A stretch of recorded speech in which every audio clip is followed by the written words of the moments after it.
అదురా on camera బూతులు వద్దు.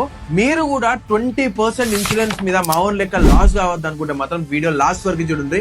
ఎందుకంటే ఇన్సూరెన్స్ క్లెయిమ్ చేసుకునేటప్పుడు జరిగే అంత స్కామ్ ఎప్పుడు ఎక్కడ కూడా జరగదు. రీసెంట్ గా నా ఫ్రెండ్ ఒకడు టాటా వెహికల్ ని క్లెయిమ్ కోసము ఆథరైజ్డ్ షోరూమ్ కి తీసుకుని పోయింది. ఆ వెహికల్ కి కోటక్ ఇన్సూరెన్స్ ఉన్నది.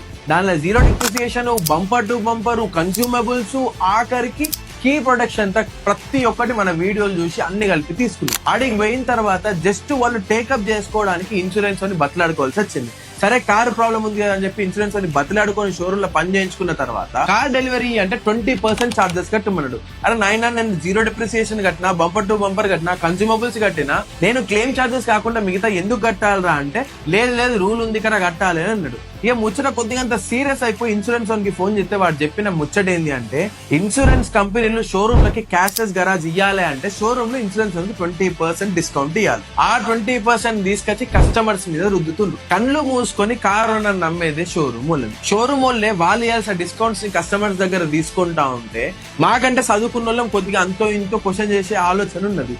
ఊర్లకి వచ్చేటోళ్ళ పరిస్థితి ఏంటి? నేను మళ్ళీ చెప్తున్నా, కళ్ళు మూసుకొని షోరూమ్ వాళ్ళని, ఇన్సూరెన్స్ వాళ్ళని నమ్మకుండ్రి. 110% ఇంటర్నెట్ లో సెర్చ్ చేసిన తర్వాతనే ₹1 అయినా వాళ్ళకి కట్టుండ్రి. కట్టే రూపాయికి ఎందుకు గడుతున్నామని చెప్పి క్వశ్చన్ చేయండి. అండ్ ఇన్సూరెన్స్ తీసుకుంటే వాళ్ళందరికీ చెప్తున్నా, జీరో డిప్రిసియేషన్, కన్స్యూమబుల్స్ ఇంక్లూడ్ చేసి తీసుకుంటే క్లెయిమ్ చార్జెస్ తప్ప అవి కూడా 1000 నుంచి 1500, ఇక మ్యాక్స్ టు మ్యాక్స్ కిరాక్ పెద్ద బండి అయితే 2000-2500 తీసుకుంటారు. ఇంతకు మించి ₹1 కూడా కట్టాల్సిన అవసరం లేదు. ఇక ఇది మీ కార్నర్ ఫ్రెండ్స్ అండ్ ఫ్యామిలీ అందరికీ షేర్ చేయండి, ఎందుకంటే ఇది చాలా ఇంపార్టెంట్.